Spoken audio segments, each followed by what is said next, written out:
오늘의 주제는 최고의 노인정신의학 전문의가 전하는 행복한 노년의 비밀에 대한 이야기입니다. 나이가 들면 누구나 겪을 수밖에 없는 일들이 있습니다. 연세가 있으시거나 노부모가 있는 분들이라면 많은 도움이 되실 거라 생각합니다. 80세의 벽은 높고 단단하지만 벽을 넘어서는 최고의 방법이 있다고 하는데요. 와다 히데키라는 사람을 들어보셨나요? 최고의 권위를 자랑하는 노인정신의학, 임상심리학 전문의로 30년 동안 의학 분야에 종사하며 연구를 계속해오고 있습니다. 와다 히데키는 인생의 벽을 넘어 수명을 늘리는 정답을 공개하여 많은 이들의 호응을 이끌어냈습니다. 오늘은 와다 히데키가 쓴 80세의 벽이라는 책을 바탕으로 노후를 잘 보내기 위한 좋은 팁들을 말씀드리려 합니다. 이 책을 읽고 충격을 받았다는 분들이 많은데요. 부모님께 효도한다고 했던 행동들이 오히려 독이 되었다는 사실을 깨닫게 되었기 때문입니다. 80세가 넘으면 누구나 몸에 암이 있다고 합니다. 노화로 암이나 인지장애가 생겼을 때 어떻게 대처해야 하는지 혈압과 혈당, 콜레스테롤 약을 드시는 분들이 알고 계셔야 하는 사실과 우리가 평소 잘못 생각하고 있었던 놀라운 내용들이 있으니 도움되셨으면 합니다. 80세를 넘게 되면 우리가 감당해야 하는 4개의 벽이 있다고 합니다. 첫 번째는 병원의 벽을 넘어서야 하고, 두 번째는 노화의 벽을 넘어서야 하고, 세 번째는 치매와 인지장애의 벽을 넘어서야 하고, 네 번째는 80세의 벽을 넘어서야 한다고 합니다. 누구나 나이 들어갑니다. 그렇게 노인이 되어가지요. 그런데 노인이 질병이나 인지장애로 몸져 눕거나 누군가의 돌봄이 필요한 평균적인 기간이 얼마나 되는지 아시나요? 남성은 9년, 여성은 12년이라고 합니다. 누구나 목숨이 닿을 때까지 하고 싶은 것을 다하며 살아가길 꿈꾸지만 나이가 들어서는 독립적으로만 살아갈 수는 없는 것이 인생이기도 합니다. 우리가 다른 사람의 도움 없이 건강하게 살아갈 수 있는 수명을 건강수명이라고 하는데요. 평균적으로 남성은 72.68세, 여성이 75.38세라고 합니다. 이 나이가 되면 우리도 지금의 윗세대처럼 누군가의 도움이 필요하게 될 수 있다는 것입니다. 물론 사람마다 다르고 통계적인 숫자이기 때문에 개개인마다 차이는 있을 것입니다. 그리고 우리나라 인구의 평균 수명은 남성이 81.64세, 여성이 87.74세입니다. 평균 수명이란 평균적으로 몇 살까지 사는가를 의미합니다. 지금도 평균 수명은 계속 늘어나고 있습니다. 하지만 무조건 오래 사는 것이 좋은 것은 아닙니다. 건강하게 오래 살아야 행복한 삶을 누릴 수 있습니다. 통계를 내보면 가장 많이 사망하는 나이는 남성이 85세, 여성이 90세입니다. 물론 더 오래 사는 사람도 많습니다. 통계들을 보니 어떤 생각이 드시나요? 80대는 70대와는 전혀 다릅니다. 오늘은 건강해도 내일은 어찌 될지 모르는 나이입니다. 구체적인 숫자를 제시한 이유는 여러분을 낙담시키기 위해서가 아닙니다. 남은 인생을 만족스럽게 보내길 바라서입니다. 행복한 노후와 불행한 노후, 어느 쪽을 선택하고 싶으신가요? 일본에는 100세가 넘은 사람이 8만 6천 명에 이른다고 합니다. 여러분 주변에서도 정정한 90대나 100세 이상의 어르신들을 볼 수 있을 것입니다. 그러나 100세 인생이라고 해서 당연히 모든 사람이 90세나 100세를 맞이하는 것은 아닙니다. 또 90세나 100세를 맞이했다고 해서 건강하리라는 보장도 없습니다.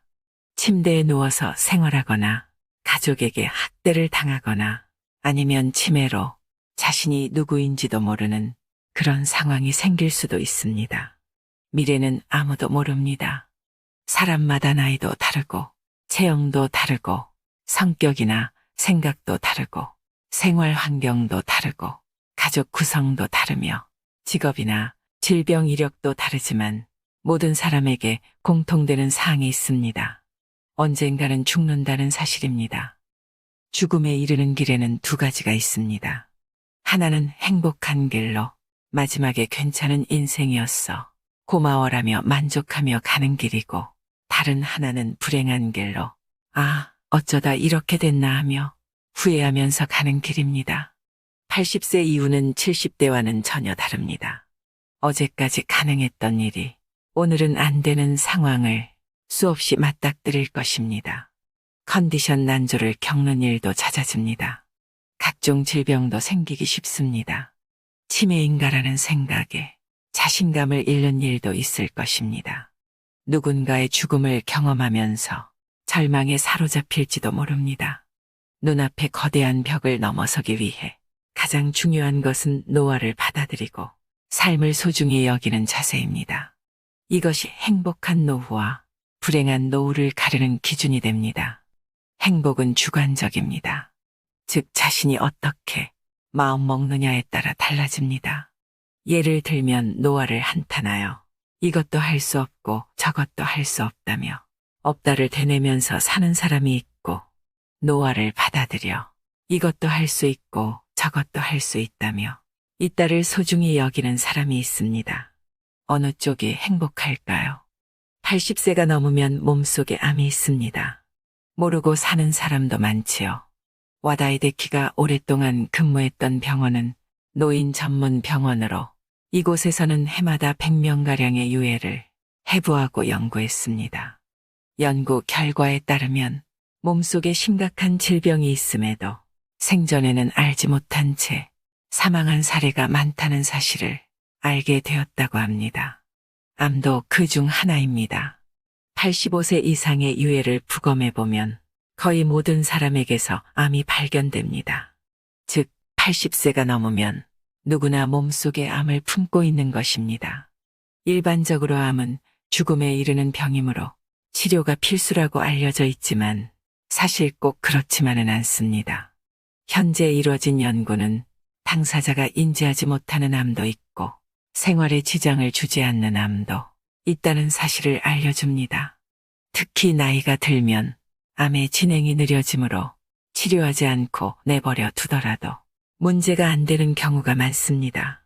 그래서 저자는 80세가 넘으면 암 치료는 필요가 없다라고 생각하며, 만약 지금 암이 발견된다고 해도 통증이 너무 심하거나 음식을 섭취하지 못하는 상태가 아니라고 하면 암세포를 제거하지 않을 것이라고 말합니다. 특히 80세가 지난 고령자는 수술할 필요가 없다고 하는데요. 함부로 손을 대기보다는 지켜보는 편이 낫다라고 합니다. 사실 발견하지 못했을 뿐 이전부터 암을 지닌 채 살아왔고 앞으로 서서히 진행되겠지만 한순간에 나빠지는 일은 거의 없기 때문입니다.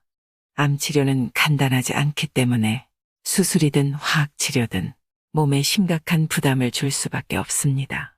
체력이 크게 떨어지는 80세 이상의 고령자는 평소 생활로 되돌아가지 못할 확률이 높으므로 신중히 생각해 보시면 좋겠습니다.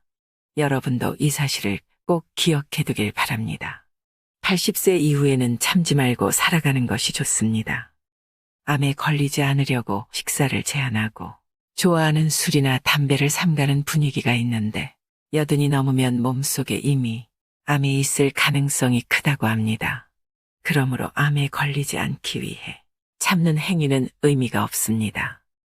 좋아하는 음식이나 술을 마시는 편이 오히려 스트레스를 줄이고 즐겁게 사는 방법입니다. 그리고 실제로 암을 무리하게 절제하여 스트레스를 받으며 살기보다 원하는 일을 하며 편안한 마음으로 지내는 편이 면역력이 높아진다고 합니다. 그리고 이것이 암의 진행을 늦춘다고 알려져 있습니다. 또한 건강 우려 때문에 먹고 싶은 음식을 참는 사람이 많은데요. 비만은 건강을 해치고 염분과 당분, 지방이 3대 해악이라는 사고가 사람들의 상식이 되었기 때문입니다. 하지만 과연 그럴까요? 80세 이상이라면 더더욱 정답이 아닐 수 있습니다. 먹고 싶다는 욕구는 몸이 원한다는 뜻이기도 합니다.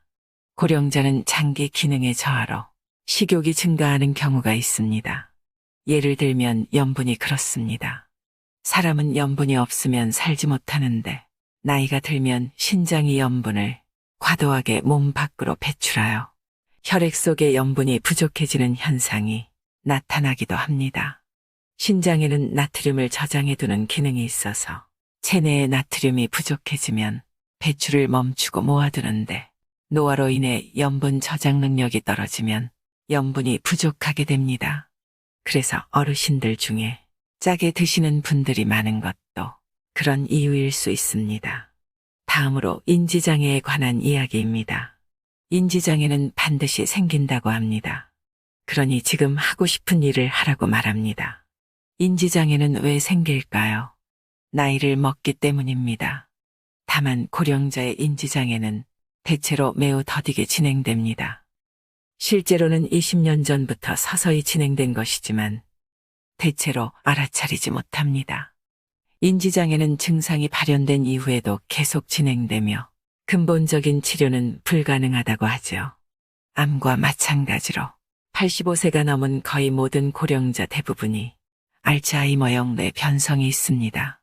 즉 인지장애는 병이라기보다 노화 현상에 가까워서 나이가 들면 누구에게나 생기는 증상이라고 생각하시면 됩니다. 근력이 쇠약해져서 운동 능력이 떨어지거나 피부에 주름이 잡히고 흰머리가 생기는 것과 같은 이치입니다. 60대의 인지장애는 1에서 2%에 불과하지만 70대 전반에는 3에서 4%에 이르고 70대 후반에는 10% 정도가 됩니다. 80대 전반에는 20%가 넘는데 이때부터 단숨에 큰 폭으로 증가합니다. 80대 후반에는 40%, 90세는 60%이고 95세에는 80% 정도가 인지장애를 겪습니다. 이 사실이 알려주는 정답은 마음껏 원하는 일을 하며 즐겁게 살아가야 한다는 것입니다.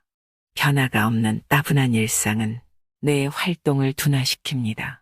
또한 스트레스가 많은 생활도 뇌에 손상을 줍니다. 반대로 새로운 일이나 좋아하는 일을 하면 뇌는 자극을 받아 활성화됩니다. 이를 통해 인지장애의 발현을 늦출 수 있습니다. 100세 인생 시대라는 말이 오히려 80세의 벽을 높이기도 합니다. 80세라고 하면 과거에는 인생의 종착지 같은 느낌이었습니다. 하지만 오늘에는 100세 인생이라 하여 갑자기 20년이나 늘어나 꼬린 지점이 멀어졌습니다. 수명이 길어진 일은 기쁘지만 좀 걱정되는 점도 있습니다. 오래 살아야 한다는 강박에 사로잡혀 있기 때문입니다. 사실은 먹고 싶지만 건강에 해롭다니까 참는다. 몸을 움직이기 힘든데 건강을 위해 무리하여 운동한다. 좋아하는 담배나 술을 건강에 해롭다고 삼가한다.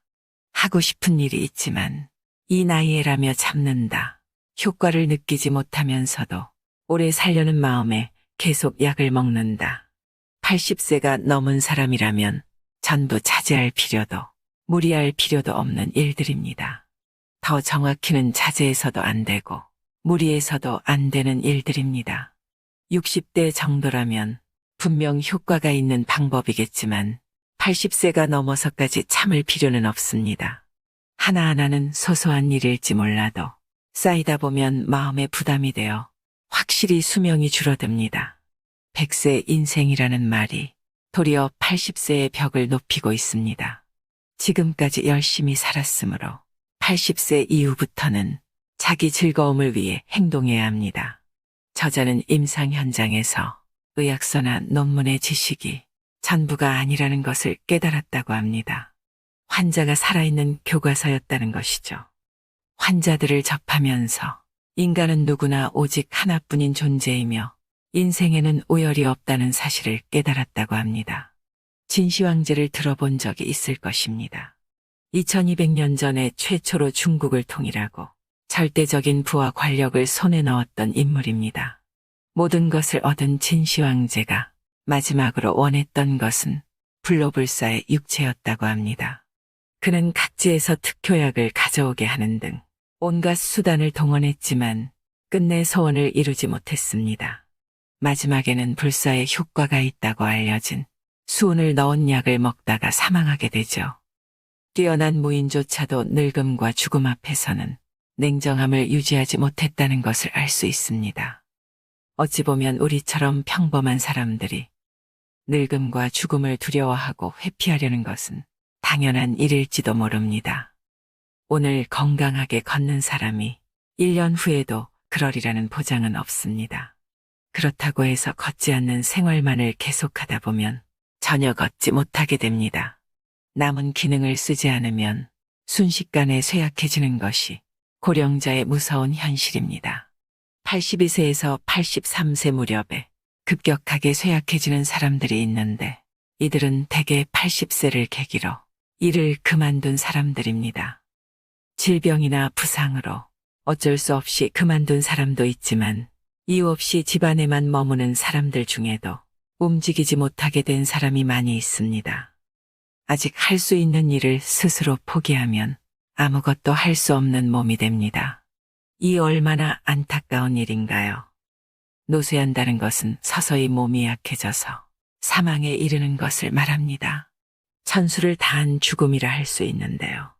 노쇠로 인한 사망은 대체로 가정에서 생을 마치게 됩니다. 80세가 넘으면 암이 크고 작고의 차이일 뿐 거의가 가지고 있는 것입니다. 뚜렷한 증상은 없더라도 어딘가 불편함을 느꼈을 것입니다. 이 상태로 병원에 가게 되면 의사는 검사를 하고 약을 처방합니다. 우리는 이것이 당연한 의료 절차라고 생각합니다. 오히려 그렇게 하지 않으면 저 병원은 약도 안 준다고 불만의 소리를 내게 되죠. 하지만 저자는 이것이 정말 옳은 의료일까 묻습니다. 꼭 한번 고민해 보시길 바랍니다. 저희 남편이 그렇습니다. 의사가 더 경과를 지켜보자고 하면 무조건 더 센 약을 처방해 달라고 조릅니다. 효과가 있고 없고를 떠나서 그냥 약이 좋은 건가 하는 생각이 들 정도로 약을 먹는 것만으로도 안정감을 느끼는 것 같습니다. 그럴 때 약을 안 주면 환자들이 보통 불평불만을 쏟아내니까 의사도 또 어쩔 수 없이 처방하고 거기에 맞는 약 처방이나 치료를 하게 되는 악순환이 발생하는 것입니다. 결국 우리는 병원에서 약물이나 수술적 치료를 하는 방법으로 수명을 늘릴지 아니면 자택에서 좋아하는 일을 하면서 여생을 보낼지 선택해야 합니다. 환자 본인이 선택해야 하는 문제라는 것입니다. 저희 할머니 얘기를 잠깐 해볼까 합니다. 저희 할머니께서 췌장암으로 치료를 받으셨었는데요. 그 옆에서 과정을 지켜보면서 너무 힘들고 고통스러웠던 기억이 있습니다. 할머니께서 힘들다고 말씀하셔도 가족들이 치료를 설득했습니다. 결국 시간이 더 흘러서 할머님 말씀대로 집으로 모셨었는데요. 병원에서 있을 때와 집에서의 표정이 너무 달랐습니다. 표정도 밝아지고 편안해 보이셨거든요. 그리고 한 달 뒤에 평안히 임종을 하셨습니다. 우리도 언제 선택의 순간이 올지 모르는 것입니다. 막상 이런 일을 겪게 되면 치료를 하지 않는 것에 대한 두려움과 죄책감 때문에 선뜻 결정을 하기가 어려우실 겁니다. 부모님께서 연세가 많으시다면 평소에 부모님과 대화를 나누시면서 마음을 정해두시는 것도 좋은 방법이 될 수 있을 것이라 생각합니다. 생명 연장을 하려고 중환자실에서 얼굴도 마음껏 못 보고 그렇게 시간을 보내는 것보다 살던 집에서 편히 쉬시면서 마지막을 준비하는 것이 더 좋을 수 있다는 생각이 듭니다. 다음으로 현대 의료계에서 3대 악으로 불리는 높은 혈압과 높은 혈당, 높은 콜레스테롤에 관한 내용입니다. 요즘에는 약이 잘 나와서 약만 먹어도 아무런 문제가 없다고 생각하시는 분들도 많으실 겁니다. 하지만 약을 먹고 약효를 내는 동안에 수치를 떨어뜨릴 순 있지만 그로 인해 몸은 나른해지고 머리가 멍해지는 역효과도 있다는 것을 고려해야 합니다. 또한 면역 기능이 떨어져서 다양한 병에 쉽게 노출됩니다. 어떤 약이든 부작용이 있을 수 있다는 것입니다. 그런데도 혈압과 혈당치, 콜레스테롤 수치를 낮추려고만 합니다. 그런데 이 수치를 낮추어도 암에 걸릴 위험이 줄어들지 않습니다. 오히려 면역 기능이 떨어져서 암의 위험성이 높아진다고 할 수 있습니다. 특히 콜레스테롤은 수치가 높을수록 쉽게 암에 걸리지 않는다는 조사 데이터도 있습니다. 또한 콜레스테롤 수치를 떨어뜨리게 되면 남성 호르몬도 감소한다고 합니다. 남성 호르몬이 감소하면 기운이나 의욕이 사라지고 감정이 불안정해집니다. 남성 호르몬은 건강하게 살기 위해서 매우 중요한 요소입니다.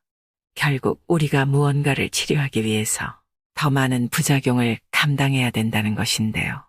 결과적으로 혈압이나 혈당치, 콜레스테롤 수치를 낮추면 동맥경화에는 효과적이지만 신체의 활력이 떨어지고 암에 걸릴 위험은 높아진다는 사실을 염두에 두셔야 합니다. 이 책의 저자는 약물 복용이나 주사가 오히려 더 많은 부작용을 일으킨다고 주장합니다.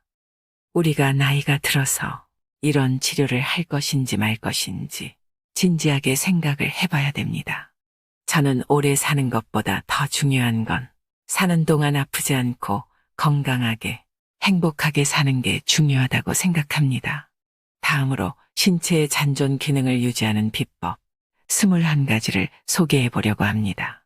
모두 다 실천할 필요는 없지만 몇 가지라도 시도해 보시길 바랍니다. 첫째, 걷다가 걷지 않으면 못 걷게 됩니다. 80대에게 가장 추천하는 운동은 걷기입니다. 걷기는 다리의 노화를 예방해 줄 뿐만 아니라 심장의 펌프 기능도 강화해 줍니다. 그러면 뇌나 몸의 구석구석에 있는 세포에도 충분한 양의 혈액이 도달합니다. 또한 걷기 위해 외출하여 햇볕을 쬐면 행복 호르몬인 세로토닌이 분비됩니다. 하루에 30분 걷기가 이상적입니다. 두 번째, 안절부절 못할 때는 심호흡을 하세요. 물이나 마시는 음식도 효과적입니다. 초조와 분노는 수명을 단축하는 주요 요인입니다. 자유신경에는 몸을 활동 모드로 만드는 교감신경과 휴양 모드로 만드는 부교감신경이 있습니다. 초조해하면 교감신경이 활발해져서 심박수나 혈압이 올라가고 위장활동이 나빠집니다. 이를 진정시키는 가장 손쉬운 방법이 심호흡입니다. 뇌에 충분한 양의 산소가 도달하여 흥분을 가라앉게 합니다. 눈을 감고 숨을 깊이 들이마신 다음 충분히 내쉬세요. 이를 반복하다 보면 심신이 안정을 되찾게 됩니다. 세 번째, 운동은 힘들지 않을 정도로만 하세요. 호흡이 거칠어지는 현상은 심장에 부담이 간다는 증거입니다. 이때 심박수와 혈압도 같이 올라가고 체내 활성산소도 증가합니다. 활성산소는 세포에 손상을 입히고 노화나 암을 일으키는 원인이 되는데 운동을 지나치게 하면 활성산소가 필요 이상으로 증가하여 몸에 큰 부담을 주게 됩니다. 또한 무리한 운동은 근육이나 관절, 뼈를 상하게 하기도 합니다. 그렇게 되면 몸을 움직일 수 없어서 도리어 근력이 약해집니다. 네 번째, 더울 때는 에어컨을 틀고 물을 마시세요. 폭염으로부터 목숨을 지켜야 합니다. 일사병이나 탈수 증상은 고령자 사망의 주요 요인 중 하나입니다. 겨울철에 감기로 사망하는 사람보다도 그 수가 더 많습니다. 해마다 일사병으로 사망하는 사람 중 80%가 65세 이상입니다. 일사병이 생기는 이유는 온도에 대한 감각이 둔화되거나 체온 조절이 순조롭지 않아서입니다. 신장 기능의 저하나 혈압 강화제 이뇨작용으로 인해 체내의 수분이 부족해져서 발생하기도 합니다. 여름철에는 에어컨을 틀고 수분 보충을 철저히 하는 게 중요합니다. 다섯 번째, 기저귀를 부끄러워 마세요. 기저귀는 행동 반경을 넓혀주는 우군입니다. 나이가 들수록 배뇨 문제로 고민하는 사람이 많습니다. 하지만 이 문제는 받아들이는 수밖에 없습니다. 대기업 사장과 음악가, 영화 감독 등 기저귀를 차고서도 성공한 사람은 얼마든지 있습니다. 기저귀를 차면 배뇨를 걱정하지 않아도 되기 때문에 자신의 일에 전념할 수 있고 활동 범위도 늘어납니다. 배뇨 기능은 약해졌지만 그 밖에 뛰어난 능력은 아직 많이 남아 있습니다. 한 가지 능력을 상징적으로 받아들여 이제 인생은 끝이다라고 생각하지 말고 이 능력은 약해졌지만 저 능력은 문제 없다라고 생각하며 당당해지도록 하세요. 6번째, 씹으면 씹을수록 몸과 뇌는 깨어납니다. 고령이 되면 위장 활동이 약해져서 소화 흡수 능력이 떨어집니다. 이를 보충해주는 방법이 쉽게입니다. 위장의 부담을 줄여줄 뿐만 아니라 소화 흡수 기능도 향상됩니다. 또한 충분히 씹어서 턱 주위의 근육을 움직이면 뇌에도 자극이 갑니다. 나아가 충치나 치주염, 폐렴에도 효과적입니다. 포만감을 높여서 과식을 방지하고 적당량을 섭취할 수도 있습니다. 7번째, 기억력은 나이 때문이 아니라 쓰지 않아서 떨어집니다. 일반적으로 고령이 되면 기억력이 저하된다고 하는데요. 이를 부정하기는 쉽지 않지만 무조건 나이가 들면 기억력이 떨어진다라고 단정할 수는 없습니다. 왜냐하면 젊은 사람이라 하더라도 기억력이 떨어졌다라고 자기 암시를 하면 기억력이 저하되기 때문입니다. 기억력은 나이가 들어서가 아니라 기억할 마음이 없어서 떨어지기도 합니다. 기억해야지라는 의욕이 상실되어 기억하지 못하게 되는 것입니다. 이를 예방하기 위해서는 기억력이 떨어졌다고 한탄하지 말아야 합니다. 바로 기억나지 않는다고 포기하지 말고 기억의 실마리를 더듬어서 떠올리려 노력해야 합니다. 몸의 근육은 사용하지 않으면 쇠퇴합니다. 뇌도 마찬가지입니다. 끊임없이 사용해야 퇴화하지 않습니다. 8번째, 드시고 계신 약을 점검하세요. 참고 먹을 필요는 없습니다. 약은 독입니다. 단순한 반어적 표현이 아니라 많은 의사들이 놓치는 진실입니다. 확실히 약은 증상을 개선하지만 약을 먹어야 오래 사는지 알 수 없습니다. 모든 약을 끊으라는 말은 아니지만 적어도 검사 수치가 나쁘다라면 80세가 지난 고령자는 약 복용을 다시 고민해 보도록 하세요. 의사가 말하는 정상 수치에 너무 얽매이지 않아도 됩니다. 만약 약을 먹고 몸이 좋지 않다라고 느낀다면 참고 먹을 필요가 없습니다. 9번째, 혈압과 혈당치는 낮추지 않아도 됩니다. 혈압과 혈당치, 콜레스테롤 수치를 내리는 약은 동맥경화를 예방하거나 심근경색과 뇌졸중 등의 위험을 낮추는데 효과가 있습니다. 그러나 고령자가 이 약을 복용하면 몸이 나른해지거나 머리가 멍해지는 등 활력을 잃는 경우가 생깁니다. 또한 면역 기능이 떨어져서 감염증이나 암의 발병 위험이 높아질 우려도 있습니다. 그래서 저자는 수치를 정상치까지 떨어뜨리지 않는 편이 낫다고 생각합니다. 10번째, 고독은 외로움이 아닙니다. 홀가분한 시간을 노리세요. 나이가 들면 가까운 사람들의 부고를 접하게 됩니다. 우울해지는 사람도 늘어납니다. 하지만 사람은 원래 혼자 태어나서 혼자 죽습니다. 인간은 본디 고독한 존재입니다. 외롭다라고 마음을 닫지 말고 사람들과의 교류를 가져보세요. 나이가 들수록 혼자 보내는 시간이 늘기는 하겠지만 외롭다고 슬퍼하지 말고 아무도 신경 쓰지 않고 자유로이 보낼 수 있는 시간이라고 생각을 전환해 보시길 바랍니다. 11번째, 땡땡이는 부끄러운 일이 아닙니다. 억지로 참고 할 필요는 없습니다. 고령자 중에는 성실한 사람이 많아서 한 번 정한 일은 끝까지 하는 성향을 지닌 사람이 많습니다. 하지만 이는 젊은 사람들이 사는 법입니다. 80세가 되면 몸이 내는 목소리나 자신의 솔직한 마음에 귀를 기울이도록 하세요. 오늘은 하기 싫다라는 마음이 들면 게으름을 부려도 됩니다. 쉬고 싶다라는 생각이 들면 쉬어도 됩니다. 참지 말고 마음이 편한 쪽으로 행동하세요. 12번째, 운전면허는 반납하지 않아도 됩니다. 경찰청에서 발표한 원동기 이상의 면허를 지닌 연령층별 사고 건수에 따르면 사고를 가장 많이 내는 연령은 16세에서 19세로 1489건이고 다음은 20에서 24세로 876건입니다. 한편 80에서 84세가 604건, 85세 이상이 645건, 70대가 500건 전후입니다. 고령자만 위험한 존재가 아니라는 뜻입니다. 고령 운전자에게만 인지장애 검사를 의무화하고 면허를 반납하라며 사회적으로 무언의 압력을 가하는 것도 차별입니다. 획득한 권리를 간단히 내어주어서는 안 됩니다. 80세가 넘은 고령자는 현재의 내가 할 수 있는 일이나 가지고 있는 능력을 되도록 유지해야 합니다. 13번째, 좋아하는 일을 하세요. 싫어하는 일은 하지 않는 게 좋습니다. 좋아하는 일을 하고 싫어하는 일을 하지 않는 것. 이것은 고령자의 기본 자세입니다. 사실은 하고 싶은데 참는다.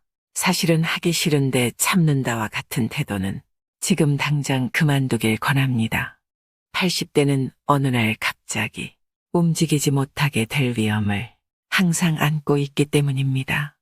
아, 그때 할 걸 그랬다며 후회하는 일이 없도록 하루하루를 알차게 보내세요. 14번째, 성적 욕구는 당연한 일입니다. 부끄러워하지 않아도 됩니다. 여성이든 남성이든 고령자 중에는 성욕이 있는 사람도 있고 없는 사람도 있습니다. 성욕이 있다는 사실을 부끄러워할 필요는 없습니다. 성욕이 있는 동안은 애써 자제할 필요도 없습니다. 언제까지 계속될지는 알 수 없지만 자신에게 있는 능력을 포기하지 않는 자세는 가장 중요한 요소입니다.